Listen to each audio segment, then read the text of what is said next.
பிஜேபியினுடைய இந்த சர்வாதிகார போக்கிற்கு முடிவுரை எழுதப்பட்டு விட்டது. ஆட்சி அமைக்கக்கூடிய அளவிற்கு தனி பெரும்பான்மை இவர்களுக்கு இல்லை. நாங்கள் 400 இடத்தை வென்று விடுவோம். 3 கட்ட தேர்தல் கூட முடியல. அதுக்குள்ள அமித்ஷா சொல்றாரு நாங்க 300 இடத்தை தாண்டிட்டோம்ங்கிறார். 400 இடம் சாலிடா நாங்க எடுத்துருவோம், ஜெயிச்சிருவோம். 400+ அதுதான் அந்த அளவுக்கு நாங்க ஜெயிப்போம்னாரு. 400 இடத்துக்கு மேல வரும். நீங்களங்க 250க்கு எந்த முக்கு முக்குறாங்களே, என்னங்க ஆச்சு உங்க கணிப்புன்னு சொல்லி கேட்டா கண்ணீர் விட்டு கதறி அழுகிறார். அப்போ கணிச்சவரை இந்த அளவுக்கு அழுகிறார்னா யாரை பற்றி கணித்தார்களோ 400 இடத்துக்கு மேல வருவார்கள், ஜெயிப்பார்கள் யாரை பத்தி சொன்னாங்களோ அந்த மோடி, அமித்ஷா அவங்களுடைய நிலையை நினைச்சு பாருங்க.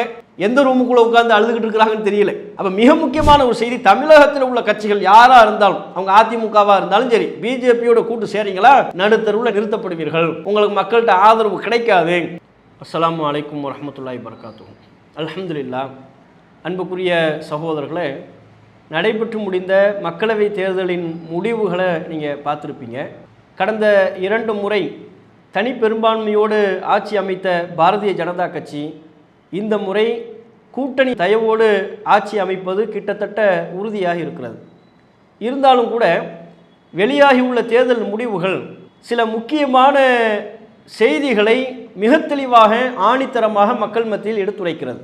இந்த தேர்தல் முடிவுகள் சொல்லக்கூடிய முதன்மையான செய்தி, கடந்த 10 ஆண்டு காலமாக பிஜேபி எந்த அளவிற்கு மதவாதத்தை முன்னிறுத்தி ஆட்சி செய்தார்களோ, சிறுபான்மை சமுதாய மக்களின் மீதான வெறுப்பு பிரச்சாரத்தின் அடிப்படையில் தங்களுடைய ஆட்சி அதிகாரத்தை அமைத்து கொண்டார்களோ, அதற்கெல்லாம் இந்த தேர்தலில் மக்கள் தக்க பாடத்தை பாரதிய ஜனதா கட்சிக்கு புகட்டி இருக்கிறார்கள். பிஜேபி முன்னெடுத்த மதவாதத்தை மக்கள் ஏற்கவில்லை. அவர்கள் முன்னெடுத்த சிறுபான்மை சமுதாய மக்களுக்கு எதிரான வெறுப்பு பிரச்சாரத்தை மக்கள் துளியும் ஏற்கவில்லை. அவற்றை மக்கள் அடியோடு நிராகரித்திருக்கிறார்கள். என்ன காரணம்? இவர்கள் இத்தனை ஆண்டு காலமாக எந்த ராமர் கோவிலை அடிப்படையாக கொண்டு தேர்தல் பிரச்சாரத்திலேயும் ஈடுபட்டார்களோ, அந்த ராமர் கோவில் கூட இவர்களின் வாக்கு வங்கிக்கு உதவவில்லை. ராமர் கோவில் அமைய பெற்றிருக்கிற ஊபி மாநிலத்திலேயே பிஜேபிக்கு பலத்த அடி விழுந்திருக்கிறது. தங்களுடைய தேர்தல் பிரச்சாரத்தில் பிரதமர் மோடி தான் வகிக்கக்கூடிய பதவி, கண்ணியம் அவற்றையெல்லாம் துளியும் பொருட்படுத்தாமல் தரம் தாழ்ந்த ஒரு விமர்சனத்தில் ஈடுபட்டார். காங்கிரஸ் ஜெயித்து விட்டால் ராமர் கோவிலை இடித்து விடுவார்கள் அப்படின்னார். ஏன்? ராமர் கோவிலை வச்சு மக்களை பயமுறுத்தணுமா? காங்கிரஸ் எங்கேயாவது அப்படி சொன்னதா? தம்முடைய தேர்தல் அறிக்கையில் சொன்னாங்களா? தேர்தல் பிரச்சாரத்தில் சொன்னாங்களா? அந்த கட்சியை சார்ந்த நாளாந்திர பேச்சாளர் கூட ராமர் கோவிலை இடிப்போம்னு சொல்லலை. அவங்க கட்சியை சார்ந்தவங்களே கோவில் வழிபாட்டுக்கு போயிட்டு வந்தாங்க. இப்படிப்பட்ட நிலையில் தேர்தலில் இந்த முறை நம்ம மண்ணை கவப் போகிறோம் என்று தெரிந்ததற்கு பிறகு மக்களை எப்படியாவது அச்சுறுத்த வேண்டும், பயமுறுத்த வேண்டும் என்பதற்காக வேண்டி ராமர் கோவிலை வச்சு இவ்வளோ பெரிய ஒரு அரசியல். காங்கிரஸ் ஆட்சிக்கு வந்துட்டா ராமர் கோவிலை இடிச்சிருவாங்க அப்படின்னாங்க. அந்த வாதம் பலித்ததா? மக்கள் அந்த பிரச்சாரத்தை ஏற்றுக்கிட்டாங்களா? ராமர் கோவில் அமைய பெற்றிருக்கிற பைசாபாத் தொகுதியிலேயே பிஜேபி மண்ணை கவி விட்டது. ஊபி மாநிலத்தில் கடந்த முறை எந்த அளவிற்கு இவர்கள் எவ்வளவு தொகுதியை வென்றார்களோ அந்த மாதிரியான வெற்றியை இப்போ பதிவு செய்ய முடியலை. அதற்கு சமமான தொகுதியை காங்கிரஸ் வென்று விட்டது. காங்கிரசினுடைய கூட்டணி கட்சி வென்று விட்டது. ஊபியிலையும் அவர்களுக்கு பலத்த அடி, மகாராஷ்டிராவில் பலத்த அடி, வட மாநிலங்கள் பலவற்றிலையும் பிஜேபிக்கு மக்கள் தக்க பாடத்தை புகட்டியிருக்கிறார்கள். பிஜேபி எங்களுக்கு வேண்டாம் என்பதைத்தான் அவர்கள் சொல்லாமல் சொல்லியிருக்கிறார்கள். அப்போ இந்த வகையில் அவர்கள் முன்னெடுத்த மதவாத பிரச்சாரத்திற்கு மக்கள் தக்க பாடத்தை புகட்டியிருக்கிறார்கள். அது மட்டுமல்ல, இந்த தேர்தல் பரப்புரைகளின் போது பிரதமர் மோடி, அமித்ஷா உள்ளிட்ட பலரும், பிஜேபி கட்சியை சார்ந்த அரசியல் தலைவர்கள், முக்கிய தலைவர்கள் பலரும் சிறுபான்மை சமுதாய மக்களுக்கு எதிரான வெறுப்பு பிரச்சாரத்திலையும் ஈடுபட்டார்கள். காங்கிரஸ் ஆட்சிக்கு வந்து விட்டால் இந்து மக்கள் உங்களுடைய சொத்துக்களை பறித்து முஸ்லீம்கள்கிட்ட கொடுத்துருவாங்க. நீங்கள் 2 எருமை மாடை வச்சுருந்தீங்கன்னா ஒரு எருமை மாட்டை பிடுங்கி அதையும் முஸ்லீம்கள்கிட்ட கொடுப்பாங்க. பெண்கள் நீங்கள் அணிந்திருக்கிற தாலியை கூட விட்டு வைக்க மாட்டார்கள், மங்கள் சூத்திரா, அந்த தாலியையும் பறித்து முஸ்லீம்கள்கிட்ட கொடுப்பாங்க. உங்களுக்குள்ள இடஒதுக்கீட்டை பறித்து அதையும் முஸ்லீம்கள்கிட்ட கொடுப்பாங்கன்னு எப்போ பார்த்தாலும் முஸ்லீம்கள் என்று சொல்லி தேர்தலில் கடுமையான முறையில் முஸ்லீம் சமூகத்திற்கு எதிரான ஒரு வெறுப்பு பிரச்சாரத்தில் மோடியும் அமித்ஷாவும் பிஜேபியின் இதர தலைவர்களும் ஈடுபட்டார்கள். அந்த வெறுப்பு பிரச்சாரத்திற்கு மக்கள் தக்க பாடத்தை போட்டிருக்கிறார்கள். ஏன்? பிஜேபி தாங்கள் எதிர்பார்த்த வெற்றியை பதிவு செய்ய முடியவில்லை, தனி பெரும்பான்மையை பதிவு செய்ய முடியவில்லை. கூட்டணி கட்சிகளின் தயவோடு தான் இந்த 5 வருஷ காலத்தை ஓட்ட வேண்டும் என்கிற ஒரு அவல நிலைக்கு மக்கள் தள்ளியிருக்கிறார்கள். அல்லாஹ் அப்படிப்பட்ட நிலையை இவர்களுக்கு ஏற்படுத்தி இருக்கிறான். இப்போது இவர்கள் பதிவு செய்திருக்கிற இந்த குறைந்தபட்ச வெற்றி கூட மக்கள் ஆதரவை பெற்று அடைந்த வெற்றியால், ஜனநாயக பூர்வமாக இவர்கள் அடைந்த வெற்றியால் துளி கூட கிடையாது. நாட்டின் வளர்ச்சி பாதையை நோக்கி மோடி அழைத்து செல்கிறார். ஆகவே நம்ம ஓட்டு போடுறதா இருந்தால் இவங்களுக்கு தான் ஓட்டு போட்டாகணும் அப்படின்னு மக்கள் கொடுத்த வெற்றியா இது? கிடையவே கிடையாது.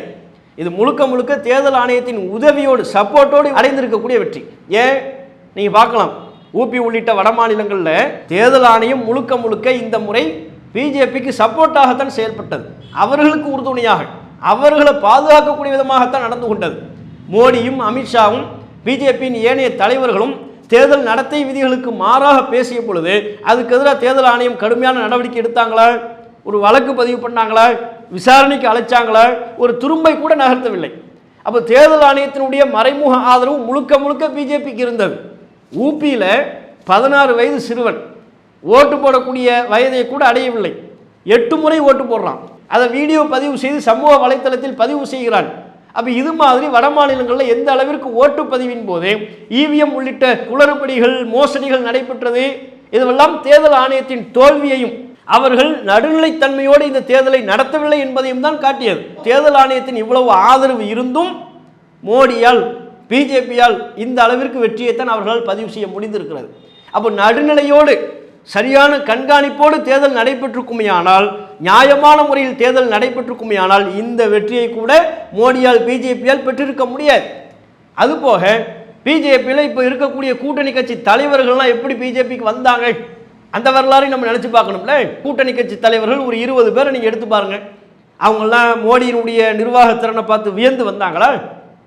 மோடி இந்த நாட்டுக்காக எப்படி அர்ப்பணிக்கிறாரு, நாட்டுக்காக வேண்டி ரத்தம் சிந்துகிறார், இளைஞர்களுக்கெல்லாம் வேலை வாய்ப்பை உருவாக்கி விட்டார், ஒவ்வொரு இந்தியனுடைய வங்கி கணக்கில் 15 லட்சம் ரூபாய் போட்டு விட்டாரு, அதனால நம்ம கூட்டணி சேர்ந்தா மோடிஜியோட தான் சேரணும், இப்படி வந்தவங்களா? அப்படி வந்தவர்கள் அல்ல. உளப்பூர்வமாக ஆதரவு வழங்கியவர்கள் கிடையாது.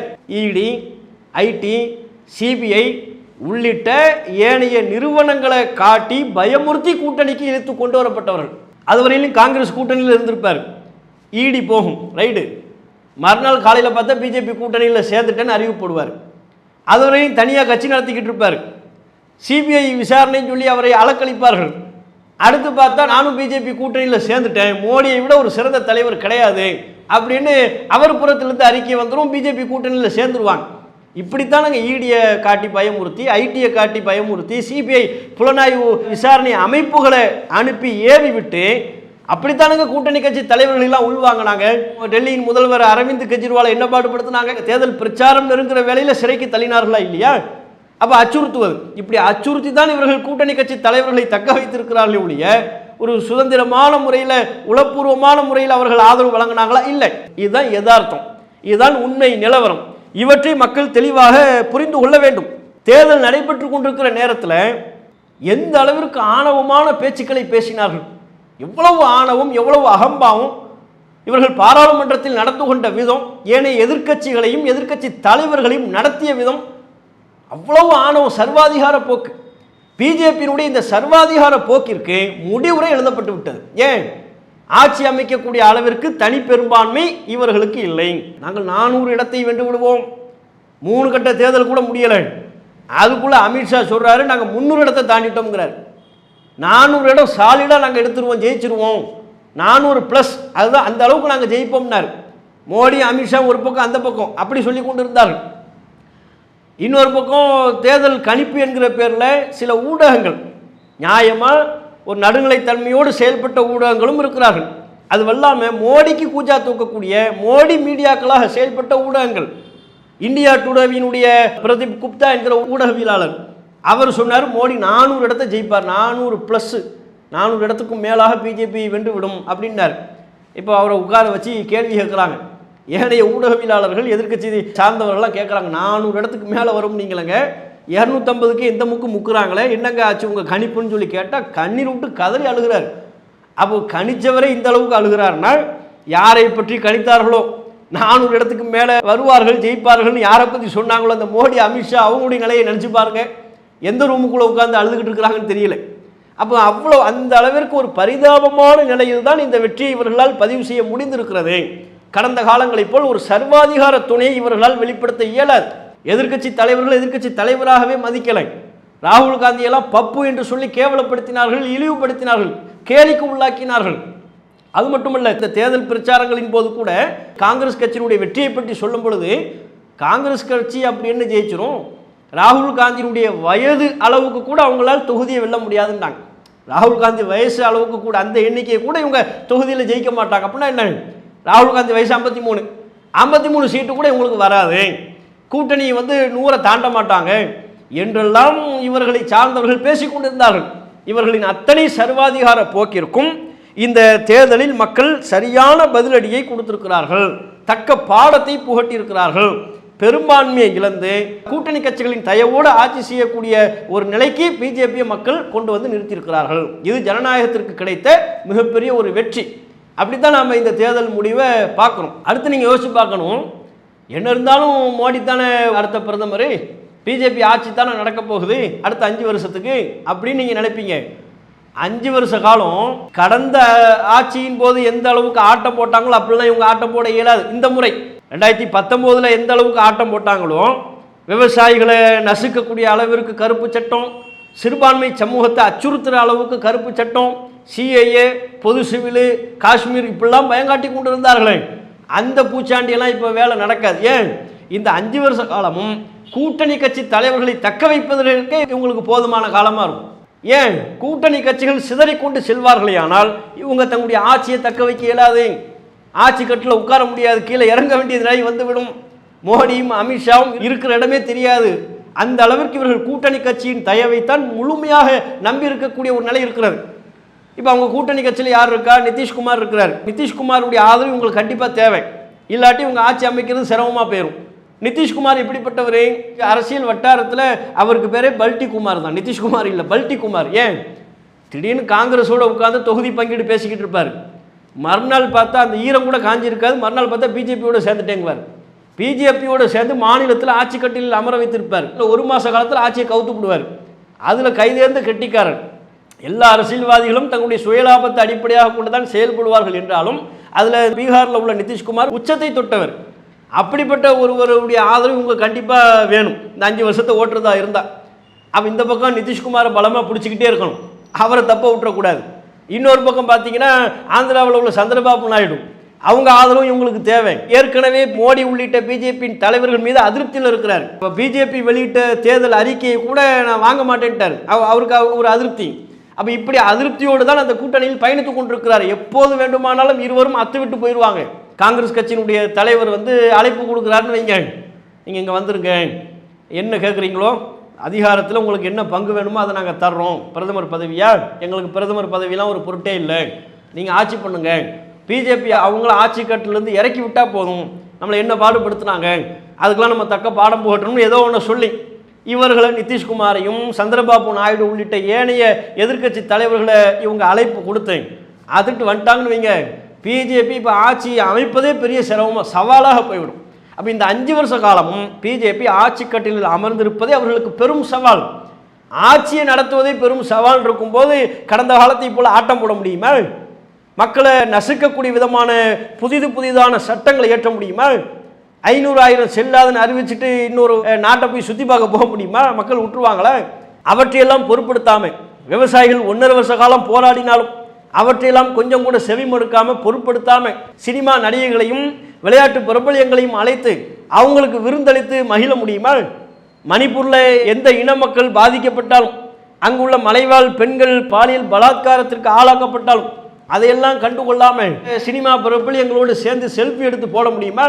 அந்த அதிகார திமிருக்கு கடிவாளம் போடப்பட்டு விட்டது. அந்த அளவிற்கு இவர்களுடைய சர்வாதிகார திமிருக்கு சமாதி கட்டப்பட்டு விட்டது. மக்கள் ஜனநாயகபூர்வமான முறையில் தங்களுடைய பதிலடியை வழங்கியிருக்கிறார்கள்.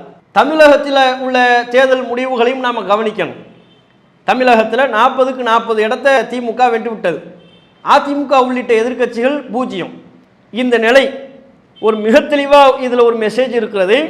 தமிழகத்தில் பிஜேபியோட கூட்டணி சேர்ந்தால் அவங்க நடுத்தருவில் தான் நிற்க வேண்டியது வரும் என்கிற ஒரு மிக முக்கியமான செய்தி இந்த அம்சத்தில் இருக்கிறது. ஏன், அதிமுகவை பொறுத்தவரையிலையும் கடந்த காலத்தில் பிஜேபியோட சேர்ந்து கொண்டு சிஏஏ உள்ளிட்ட கருப்பு சட்டங்களை ஆதரவு அளித்தார்கள். அதனால தான் அவங்க இன்னைக்கு இந்த நிலையை அடைஞ்சிருக்கிறாங்க. 40 மக்களவை தொகுதியில் ஒரு இடத்தில் கூட அவர்கள் வெல்லவில்லை. இந்த அளவுக்கு அவல நிலைக்கு அவங்க சென்றதுக்கு உண்டான காரணம் கடந்த காலத்தில் பிஜேபியோடு அவர்கள் கூட்டு வைத்தது தான். அப்போ இந்த முறை சுதாரித்து கொண்டு இந்த மக்களவை தேர்தலில் நமக்கு இழப்பு ஏற்பட்டாலும் பிரச்சனை இல்லை, பாதிப்பு வந்தாலும் பிரச்சனை இல்லை, அதை நம்ம சமாளித்துக் கொள்வோம், இந்த பிஜேபி சகவாசம் வேண்டாம்ங்கிற முடிவுக்கு வந்துட்டாங்க. இந்த முடிவில் அவர்கள் தொடர்ந்து இருந்தால் எதிர்வரக்கூடிய நாடாளுமன்ற தேர்தலில் அவங்க விரும்பக்கூடிய ரிசல்ட்டை எதிர்பார்க்கலாம். அப்போ மிக முக்கியமான ஒரு செய்தி, தமிழகத்தில் உள்ள கட்சிகள் யாராக இருந்தாலும், அவங்க அதிமுகவாக இருந்தாலும் சரி, பிஜேபியோட கூட்டு சேரீங்களா நடுத்தருவில் நிறுத்தப்படுவீர்கள், உங்களுக்கு மக்கள்கிட்ட ஆதரவு கிடைக்காது, இருந்த ஆதரவை இழக்க வேண்டியது வரும் என்கிற ஒரு அம்சம், ஒரு பாடம் தான் தமிழகத்தினுடைய தேர்தல் முடிவுகளில் பிரதிபலிக்கிறது. அதோட முஸ்லீம்கள் அச்சப்பட வேண்டிய அவசியம்லாம் இல்லை. எப்படி பார்த்தாலும் மோடி தானே ஆட்சி கட்டிலில் உட்கார்ந்துருக்கிறாரு, இந்த 5 வருஷ காலம் என்ன செய்வார்னு தெரியலையே, பயப்பட வேண்டிய தேவையே இல்லை. ஆரம்பத்தில் சொன்னதைப் போல அவர்களின் சர்வாதிகாரத்திற்கு அல்லாஹ்வின் அருளால் முடிவுரை எழுதப்பட்டு விட்டது. இந்த 5 வருஷ காலம் உங்கள் ஆட்சியை தக்க வைப்பதே பெரும் சிரமம். அப்படிப்பட்ட ஒரு நிலையைத்தான் அல்லாஹ் உங்களுக்கு கொடுத்துருக்கிறான்.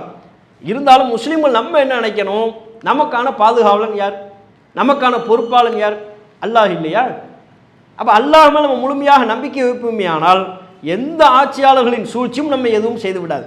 அல்லாஹ் திருக்குர்ஆனில் சொல்கிறான், ஒமைய தவக்கல் அலல்லாஹி ஃபஹுவ ஹஸ்பு, யார் அல்லாஹ்வை முழுமையாக நம்பி இருப்பாரோ அவருக்கு அல்லாஹ் போதுமானவன். நாம ஆட்சியாளர்களை நம்பாம நம்மை படைத்த இறைவன் அல்லாஹ்வை முழுமையாக நம்பியிருப்போமே ஆனால் அல்லாஹ் நமக்கு போதுமானவன், அவன் நமக்கு சிறந்த பாதுகாவலன். இந்த செய்தியை முஸ்லிம்களும் நம்முடைய உள்ளத்தில் ஆழமாக பதிவு செய்து கொள்ள வேண்டும். அஸ்ஸலாமு அலைக்கும் வரஹ்மத்துல்லாஹி வபரகாத்துஹு. இஸ்லாம் மற்றும் சமுதாய செய்திகளை அறிந்து கொள்ள தமிழ்நாடு தௌஹீத் ஜமாஅத் யூடியூப் பக்கத்தை உடனடியாக சப்ஸ்கிரைப் செய்து கொள்ளுங்கள். மேலும் பெல் பட்டனையும் கிளிக் செய்து கொள்ளுங்கள்.